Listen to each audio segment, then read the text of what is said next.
శంతనుడు ఆమెను చూసి, ఓ సుందరి, నువ్వెవరు? ఒంటరిగా ఈ ప్రదేశంలో పడవ నడుపుతూ జీవిస్తున్నావెందుకు అని అడిగాడు.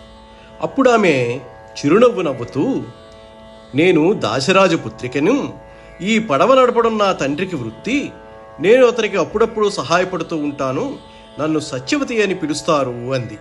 అప్పుడు శంతనుడు దాశరాజు వద్దకు వెళ్ళి ఆయన కుమార్తెను తనకిచ్చి వివాహం చెయ్యమని అడిగాడు.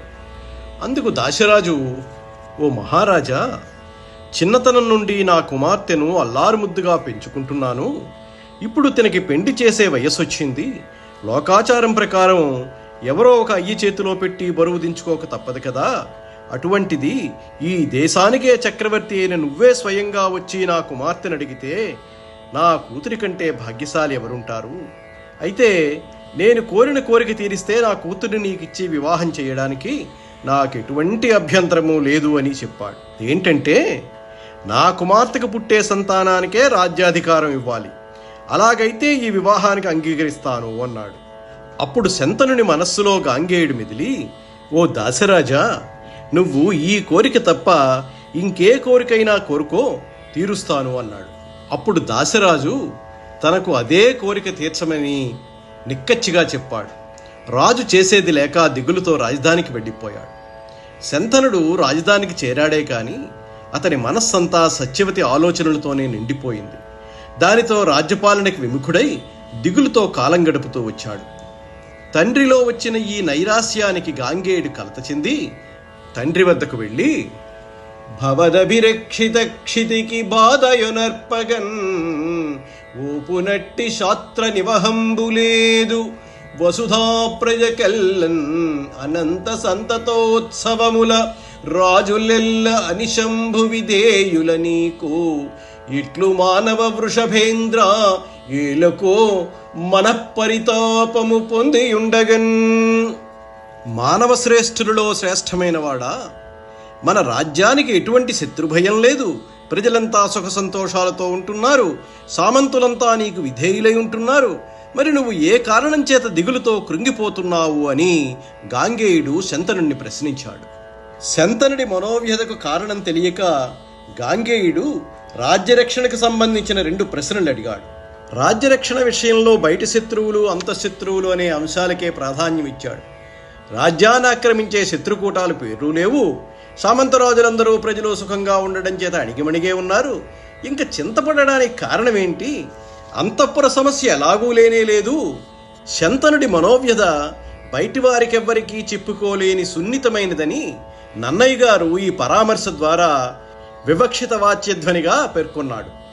అప్పుడు శంతనుడి ఈ విధంగా అంటున్నాడు, వినవయ్య ఏకపుత్రుడు అనపచ్చుడు ఒక్క రూపయని ధర్మములన్ విని నీకుంతోడు పుత్రుల అనఘా పడయంగ ఇష్టమైనది నాకున్. అనఘా అంటే పాపరహితుడా, ఓ పుణ్యాత్ముడా, విను.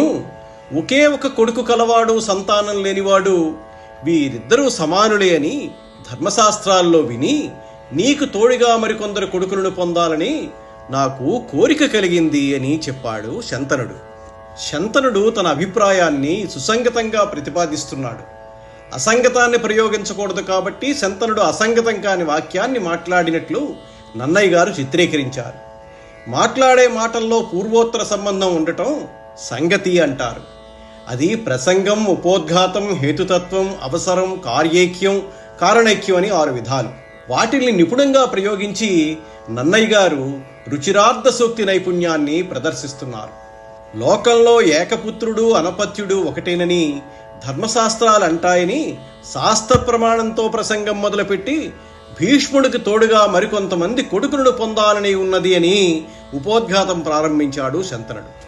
పుత్రుల కొరకు పెళ్లి అనే తర్కంతో మొదలుపెట్టడం శంతనుడి లోకజ్ఞత. ఇంకా శంతనుడు అంటున్నాడు, జన వినుత అగ్నిహోత్రంబును సంతానమును వేదములున్ ఎడతెగగాంచనదు ఉత్తమ వంశజులకు అనిరి మహాధర్మ నిపుణులైన మునీంద్రుల్.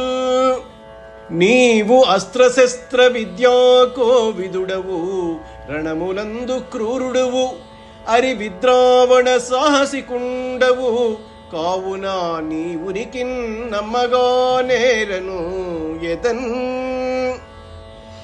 ఓ గాంగేయ, నిపుణులైన ఋషులు ధర్మశాస్త్రాన్ని నిర్దేశిస్తూ ఉత్తమ వంశాల్లో పుట్టినవారు అగ్నిహోత్రాన్ని, సంతానాన్ని, వేదాల్ని తమ గృహాల్లో విచ్ఛిన్నం కాకుండా జాగ్రత్తలు తీసుకోమన్నారు. అస్త్రశస్త్ర విద్యల్లో నువ్వు పండితుడువు. నువ్వు సాహసికుడు మాత్రమే కాదు, యుద్ధాల్లో శత్రువుల్ని చీల్చి చెండాడటంలో నీకు నువ్వే సాటి. యుద్ధంలో బొత్తిగా దయాదాక్షిణ్యాలు లేనివాడవు. కాబట్టి ఏ క్షణంలోనైనా నీకు ముప్పు వాటిల్లవచ్చు.